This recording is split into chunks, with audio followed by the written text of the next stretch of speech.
Have you ever looked at your dog with its floppy ears and wagging tail and wondered how it became so different from its wolf ancestors?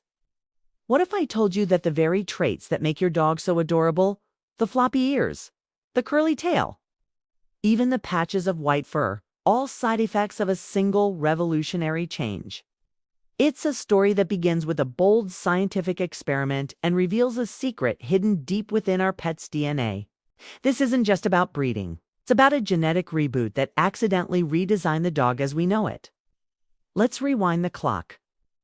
For thousands of years, humans and wolves shared a planet, but not a home. Wolves are incredible hunters, intelligent and social, but they are wild. So, how did we get from a cautious, powerful wolf to the goofy belly-rub-loving golden retriever in your living room? The journey started when our ancestors began to favor the wolves that were a little less fearful, a little more curious. These were the ones brave enough to approach human settlements, scavenging for food. Over generations, humans didn't consciously breed for floppy ears or spotted coats. They selected for one trait and one trait only: friendliness, tameness. They chose the animals that were least aggressive and most comfortable around people. This process, known as domestication, was a slow and steady partnership. The friendliest wolves got more food, better protection, and a higher chance of passing on their genes. And as this happened, something remarkable and unexpected began to occur. The physical appearance of these proto-dogs started to change. To understand how this happened, we need to travel to Siberia, to a long-term experiment that started back in 1959. A Soviet scientist named Dmitry Belyaev wanted to recreate the domestication of dogs, but with a different animal, the silver fox. These foxes were bred in captivity for their fur, and they were typically aggressive and fearful of humans. Believ's hypothesis was simple but brilliant. What would happen if he only bred the calmest, most approachable foxes? His team began by testing thousands of foxes for their reactions to humans. Most would snarl, bite, or cower in fear. But a tiny fraction, less than 1%, showed a hint of curiosity or tolerance. These were the chosen ones. They were allowed to breed, and then their offspring were tested in the same way. Generation after generation, only the friendliest foxes were selected. The results were astonishing, and they came much faster than anyone predicted. Within just a few generations, the foxes started to change their behavior dramatically. They began wagging their tails when people approached, whining for attention, and even licking the scientists' hands just like dogs. They were becoming domesticated. But the really shocking part was what happened to their bodies. Suddenly, the foxes started to look different. Some developed floppy ears, a trait almost unheard of in wild canids. Their straight, bushy tails started to curl up over their backs. Their coats began to show patches of white fur, creating piebald patterns. Their snouts became shorter, their faces more puppy-like. Even their reproductive cycles changed, and they started breeding more often. Belyaev had only selected for one trait, tameness, but he had unleashed a whole cascade of physical changes. He called this phenomenon Domestication Syndrome. So, what was the hidden connection? How does selecting for a friendly personality lead to floppy ears and curly tails? The answer lies in a tiny group of cells that are incredibly important during the early stages of an embryo's development. These are called neural crest cells. Think of neural crest cells as a team of master builders in a developing embryo. They form along the top of the neural tube, which eventually becomes the brain and spinal cord. From there, these cells migrate all over the body, and they have a massive job to do. They are responsible for creating a huge variety of tissues. Some become parts of the skull and jaw. Others form the cartilage in the ears. Some develop into the pigment cells that give fur its color.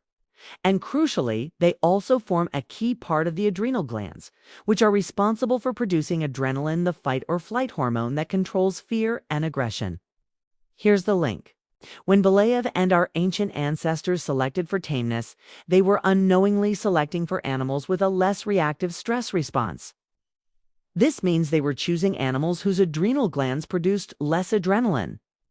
And since neural crest cells are the building blocks for those adrenal glands, selecting for tameness was, in effect, selecting for animals with slightly altered or reduced neural crest cell function. Imagine the team of master builders. The neural crest cells are given slightly different instructions. Maybe they are a bit delayed in their migration, or maybe there are just fewer of them to begin with. This small change has a ripple effect throughout the entire body. When these cells migrate to the ears, slight deficit means there is enough cartilage to make the ear stand up straight and strong like a wolf's. The result: floppy ears. When they migrate to the tail, a similar deficit in the developing vertebrae can cause the tail to become shorter and curl upwards. When they migrate to the skin, a reduction in the pigment-producing cells, called melanocytes, means that some areas don't get any color. This creates the white patches, spots, and socks we see on so many domestic animals, from dogs and cats to horses and pigs. It's the same reason you rarely see a wild animal with a splotchy, piebald coat.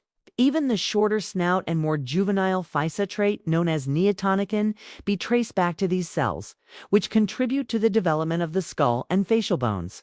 By selecting for a calm temperament, we were indirectly dialing down the entire neural crest cell system. This single, elegant theory explains why so many different domesticated species share this same suite of traits. It's not just dogs. Look at domesticated rabbits, guinea pigs, and horses. Many of them also have floppy ears, curly tails, and spotted coats compared to their wild relatives. It's all part of the domestication syndrome, a package deal that comes with breeding for a friendlier mind. Of course, the story of dog diversity doesn't end there. After this initial genetic reboot caused by selecting for tameness, humans began to actively breed dogs for specific purposes. We wanted some to be fast, so we bred greyhounds with long legs and slender bodies. We wanted others to be strong, so we bred mastiffs with powerful jaws. We wanted some to be good at herding, so we bred border collies for their intelligence and instinct. This is what's known as artificial selection, where we intentionally select for desired physical or behavioral traits. This process gave us the incredible variety of breeds we see today, from the tiny Chihuahua to the giant Great Dane. But the foundation, the friendly, cooperative animal that was willing to work with us in the first place, was laid thousands of years earlier, all thanks to that initial selection for tameness and its surprising side effects. So the next time you see your dog wagging its curly tail, or you scratch it behind its soft floppy ears, remember the incredible journey it represents. These features are not just cute accidents. They are the physical echoes of a profound behavioral shift, a testament to the power of selecting for a single simple trait: friendship. It's a beautiful reminder that the bond we share with our dogs is so deep, it has literally shaped them from the inside out. They were redesigned by friendliness.